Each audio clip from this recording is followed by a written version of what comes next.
Hello everyone, I'm Dr. Priya Hassan from Maulana Azad National Urdu University located in Hyderabad. At this time, our Astrobits is dedicated to gravitational waves. And that's because this very year we have 10 years, we are basically celebrating 10 years since the discovery of gravitational waves.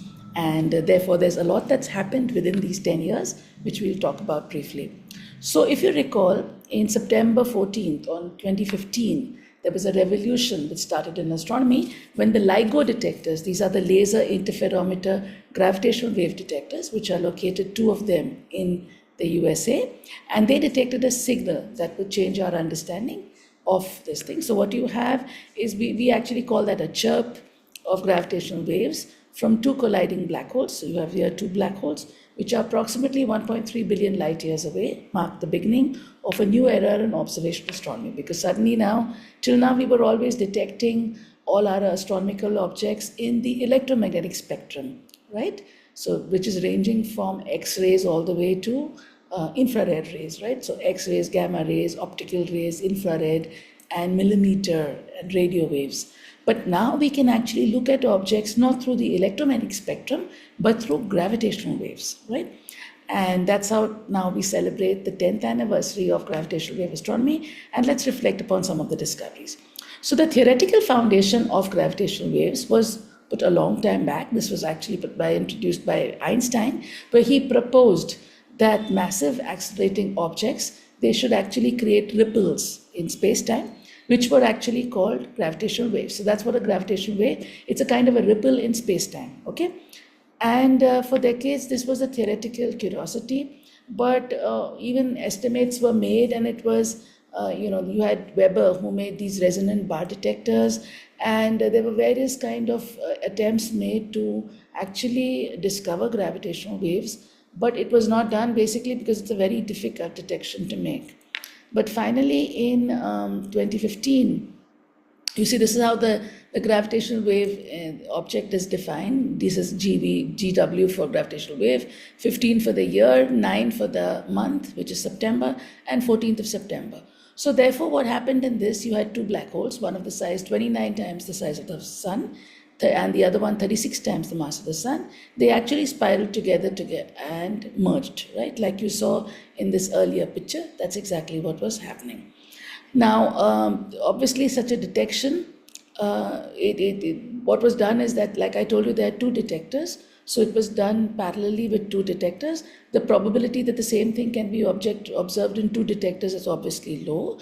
And the signal duration is just a 0.2 seconds, right? In that duration, it has to be caught. So the discovery actually confirmed, number one, the existence of gravitational waves, existence of stellar mass binary black hole systems, and that the black holes can merge. And in a way, it was a verification of general relativity. So this was a milestone discovery for which the Nobel Prize was given in 2017 to these three people, Rainer Weiss, Barry Barish, and Kip Thorne. So for their contributions to the LIGO detector and the observation of gravitational waves, and that's when the scientific community accepted the discovery and the existence of gravitational waves in a formal sense. So after this, what happened is the global collaboration expanded. That means, so Virgo, Italians also have a similar gravitational wave detector called Virgo, and they joined the network, which obviously improves source localization. Okay, so if you have more detectors, you can locate the source better. Japan has a detector called Kagra. This began operations in 2020, so there was another node to the network. And then in India, we have the LIGO India, which has been also, already we got funding from the government. Site has been identified, and there's a lot happening about things in LIGO India. We'll have another episode dedicated to LIGO India, so I won't go into details. But this is something coming up and something we all look forward to, which will come back soon. Now, key discoveries of the decade was this actually gave us a good idea of black hole demography, right? We already know about stellar mass black holes, and which are, resultants of stars, 5 to 20 solar masses.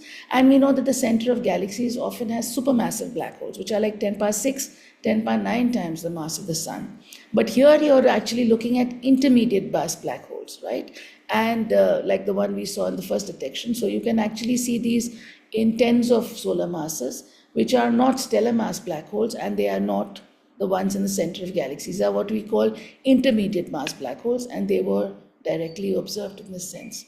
So this was a subpopulation of black holes which we do not know existed, and the ones that we are detecting are actually binaries, right? So you're seeing it, and as well as binaries. So you can see that there are different kinds of black holes with different masses, and we are using different methods to actually detect them.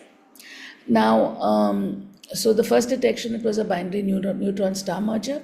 It also occurred in something called the multi-messenger astronomy. This basically means that if you have a gravitational wave detected, you parallelly look for that region in our familiar electromagnetic radiation. For example, you look for gamma rays, X-rays, visible light, radio waves coming from that very source, right? And in that way that we know that this can actually cause what are called gamma ray bursts. These are heavy sources of, primary sources of heavy metals. And it could also give us a new way to measure the expansion rate of the universe, okay? So now we are actually looking at general relativity in extreme regimes. And so by now in 10 years, we have over 100 confirmed gravitational wave events, dozens of binary black hole mergers, multiple binary neutron star mergers, and possibly the first neutron star black hole mergers also, which have been observed with gravitational waves. The most important, the heart of this, like I said, first was introduced by Einstein, and then the design of the instruments is the most important part, because detection of these gravitational waves is very crucial. So often in these with the LIGO detectors, you have actually, we talk about it at a different episode, but you have mirror suspensions. These are being technological innovations in doing them. There are powerful lasers which are used, and there's sophisticated quantum squeezing. There are various techniques which are used in the instruments, which are very crucial to cutting edge research in today's astronomy. So we already have a new set of detectors which are coming up. The Europeans are making what is called the Einstein telescope, and in America they're making the Cosmic Explorer, and these are instruments which are going to be now taking over as the better detectors. We also have spaceways. The Europeans are making what is called the LISA, the Laser Interferometer Space Arena. Now for these interferometers, you basically need very long arms, okay? So the LIGO detectors have arms of 4 kilometers, but now we are looking at longer arms, and if you send it out in space, then you do not have any interference from terrestrial sources, and therefore if you send it out in space, it's a better thing. So the LISA Pathfinder was already launched and tested by the Europeans, for which now they will later on launch the DISA, the main interferometer, which is a space antenna.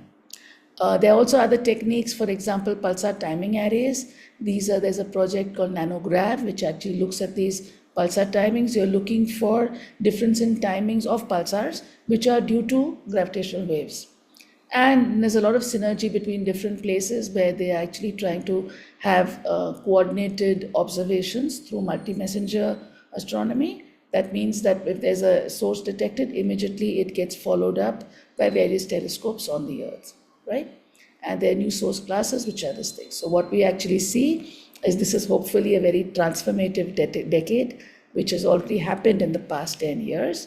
And we actually see that the next decade is going to be very interesting, with many more instruments, many more techniques, and many more partners. For example, LIGO India, for which India will also be a source, and we look forward to very interesting results that are going to be coming from this with the LIGO India detector. So let's all look forward to gravitational waves and all the new results it will give us. Thank you.